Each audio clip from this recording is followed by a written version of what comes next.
Louisville football needs just one win to clinch a spot in that ACC championship game. The Cards are counting on a South Florida native to help beat Miami tomorrow. WDRB Sports Director Tyler Griever is live in Miami for us as a U of L defensive star prepares for a homecoming. Tyler?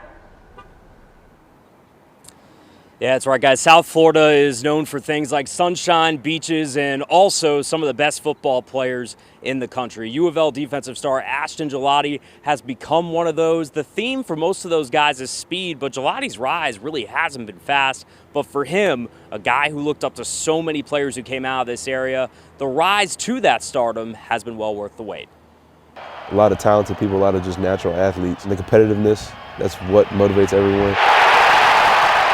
Boca Raton native Ashton Gelati finally gets to play in South Florida. But really, the former three-star recruit turned dominant defensive force wants to show a hometown crowd what it's been missing. I'll always stand on it. I don't think stars really matter. And that was kind of my mindset in high school. I've always felt like an underdog. Gelati was ranked outside the top 1,000 high school prospects in the nation back in 2021. All it took, though, was U of L assistant Mark Ivey to see beyond that. He showed a lot of belief in me, a lot of vision in me that a lot of other coaches didn't. I would say he kind of saw the potential in me and he really believed in it, and that's something that really stuck with me. The belief has blossomed for Louisville's benefit.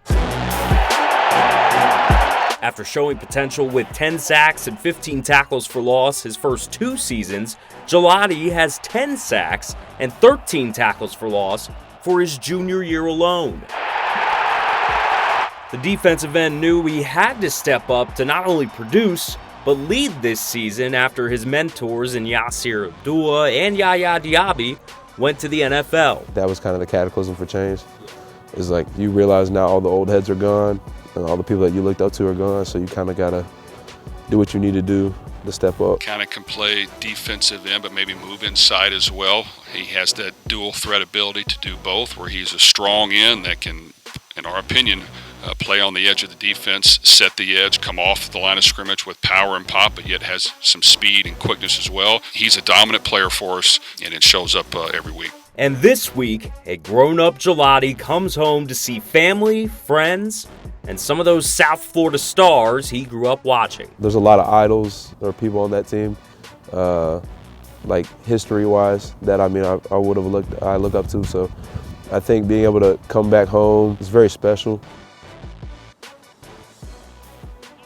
Gelati actually only has 1 sack away from Louisville's home, L&M Stadium. I think it'd be pretty fitting to get an away sack at his real home here in South Florida. I think he could have a pretty dominant game tomorrow. But for now, reporting live from Hard Rock Stadium, I'm Tyler Griever, WDRB Sports. Yeah, and Tyler, that extra adrenaline you get when you know the family's up there in the stands and you can look at them, that can make a difference in football. Oh, no, it can, absolutely. And I don't think Ashton's a guy who needs a ton of motivation. He's having an outstanding year. That whole defensive line sets the tone for this team, so you got to keep an eye on that tomorrow. All right, thanks, Tyler. Well, we have a full slate of high school football tonight for some playoff action. Yeah.